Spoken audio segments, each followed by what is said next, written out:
రాజధాని నిర్మాణ పనులను పునఃప్రారంభించేందుకు మే 2న అమరావతి రానున్న ప్రధానమంత్రి నరేంద్ర మోడీ పర్యటన రాష్ట్ర సర్వతోముఖాభివృద్ధికి ఆర్థిక ప్రయోజనం చేకూర్చేలా ఉండాలని సిపిఐ రాష్ట్ర కార్యదర్శి వర్గ సభ్యులు జంగాల అజయ్ కుమార్ అన్నారు.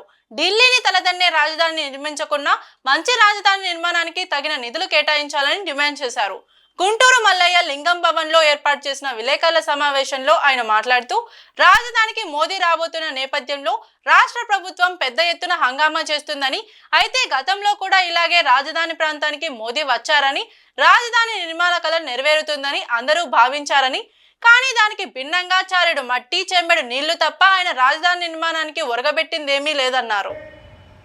రాజధాని ప్రాంతానికి మోడీ గారు వస్తున్నారంటే ఇక రాజధాని కళ నెరవేరినట్టేనని అందరం కూడా భావించాం.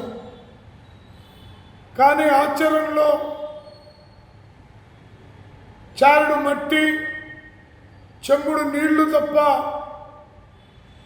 ఆయన గారు రాజధానికి వరగబెట్టింది ఏమీ లేదనేది స్పష్టంగా అందరికీ తెలుసు. అయితే అంతకంటే ప్రమాదకరంగా గత ప్రభుత్వం చంద్రబాబు నాయుడు అధికారం కోల్పోయి జగన్మోహన్ రెడ్డి అధికారంలోకి వచ్చిన మరుక్షణమే రాజధాని నిర్వీర్యం చేసే పద్ధతుల్లో మాట్లాడుతూ 3 రాజధానులు పల్లవిని అనుకుంటే ప్రధానమంత్రి కళ్ళుండి చూడలేని, చెవులుండి వినలేని, నోరుండి మాట్లాడలేని స్థితిలో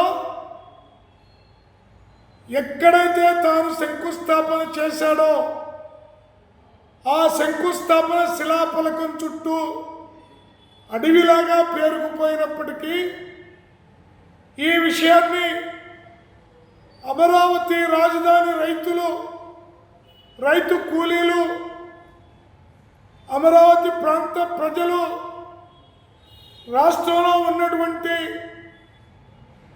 వైసీపీయేతర రాజకీయ పార్టీలన్నీ పెద్ద ఎత్తున ఆందోళన చేసిన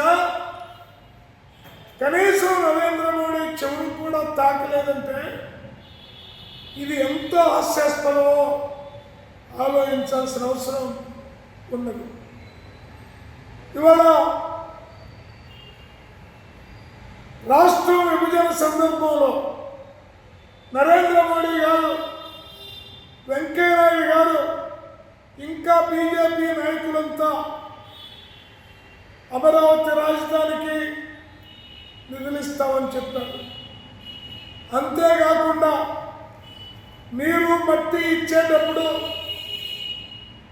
ఢిల్లీని తలదన్నే రాజధాని నిర్మిస్తామని నరేంద్ర మోడీ గారే స్వయంగా చెప్పాడు. కానీ ఆచరణలో అమరావతిలో రాజధాని లేదు, విశాఖలో రైల్వే జోన్ లేదు, కడపలో స్టీల్ ఫ్యాక్టరీ లేదు. ఉన్న విశాఖ స్టీల్ని ఎప్పుడు అమ్ముదామని కుట్రబుద్ధితోటి అనేక కుయుక్తులు పడటం అనేది జరిగింది. అందుకని ఈ దశలో సిపిఐగా నరేంద్ర మోడీ గారి యొక్క పర్యటన సందర్భంగా బహిరంగంగా విజ్ఞప్తి చేస్తూ ఉన్నాం. అమరావతి రాజధానికి సరిపోను నిధులు కేటాయించండి. రాజధాని గతంలో మీరు చేసిన వాగ్దానం ప్రకారం ఢిల్లీని తలదన్నే రాజధాని కాకపోయినా ఒక మంచి రాజధాని నిర్మాణానికి అవసరమైన నిధుల్ని కేటాయించండి. విశాఖ రైల్వే జోన్కి తోడ్పడండి.